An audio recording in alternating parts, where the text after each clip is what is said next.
पाठ 3 कंजूस चंदूलाल। एक सेठ थे चंदूलाल। वे बड़े कंजूस थे और हर समय करोड़पति बनने के सपने देखा करते थे। कभी किसी भिखारी या संत फकीर को फूटी कौड़ी भी न देते थे। किसी भिखारी या संत फकीर के आने पर वे उसका अपमान करते और भगा देते थे। सेठ चंदूलाल की पत्नी का नाम था निर्मला देवी। वह एक धर्मपरायण और दयालु स्त्री थी। पति से छिपकर वे दान पुण्य करती, मंदिर जाती और पड़ोस में जरूरतमंदों की सहायता करती। एक बार की बात है, सेठ जी घर पर नहीं थे। ऐसे में एक साधु महाराज द्वार पर आए तो सेठानी ने आदरपूर्वक उन्हें घर में बैठाया, भोजन कराया और दक्षिणा दी। वह उन्हें विदा करने द्वार पर आई ही थी कि सेठ जी भी आ धमके। वे दोनों को क्रोध से घूरने लगे। निर्मला देवी उन्हें देखकर डर गई और चिंतित होने लगी कि कहीं पतिदेव साधु महाराज का अपमान न कर दें। सेठ जी ने पत्नी को डांटते हुए कहा, मेरे घर में हीरे जवाहरात की कोई खान नहीं है। मेरे मना करने पर भी तुमने ऐसे लोगों को घर बुलाया। तुमने इन्हें दान दक्षिणा भी दी होगी। रुपए पैसे बांटने के स्थान पर हमें अपने व्यापार की उन्नति पर ध्यान देना चाहिए।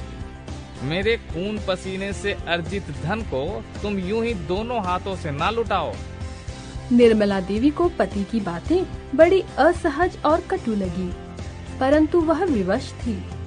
साधु महाराज ने मुस्कुराते हुए कहा, मैं सच्चा तपस्वी हूँ।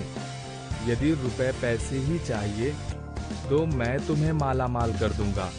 बताओ क्या मनोकामना है तुम्हारी? सेठ जी बोले, हीरे मोती जवाहरात के भंडार की चाह है मुझे। साधु ने कागज की पुड़िया से कुछ बीज निकालकर सेठ जी को दिए और कहा, इन्हें जमीन में बो देना। इनसे उगे पौधों में फल लगेंगे, जिससे तुम्हारी इच्छाएं पूर्ण होंगी। सेठ जी ने आश्चर्य से पूछा, इनमें फल कब लगेंगे? साधु ने समझाया, ये तभी बड़े होंगे और फले फूलेंगे जब तुम गरीब और जरूरतमंदों की मदद करोगे।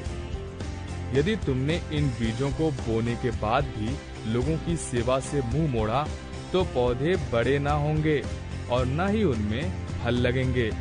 ऐसा कहकर साधु महाराज वहाँ से चले गए। मन में लालच होने के कारण सेठ चंदूलाल साधु की बात मानने को विवश थे। 2-4 दिन व्यतीत हुए और उन्होंने साधु द्वारा दिए गए बीजों को बगीचे में बोया। समय आने पर पौधे उगे और दिनों दिन बड़े होने लगे। उधर सेठ जी के कानों में साधु महाराज के शब्द गूंजने लगे। वे गरीबों और दुखियों की सहायता करने लगे। जैसे जैसे दिन बीतते गए, यह सब उनकी आदत में सम्मिलित होता गया। पूरे क्षेत्र में उनकी प्रशंसा होने लगी। लोग उन्हें दुआएं देने लगे। इससे सेठ जी को अपार शांति मिली। लोग सेठ जी को आदर सम्मान देने लगे। धीरे धीरे वे पौधे बड़े होने लगे और जब तक उनमें फल लगते, तब तक सेठ जी साधु की बातों की गहराई समझ चुके थे।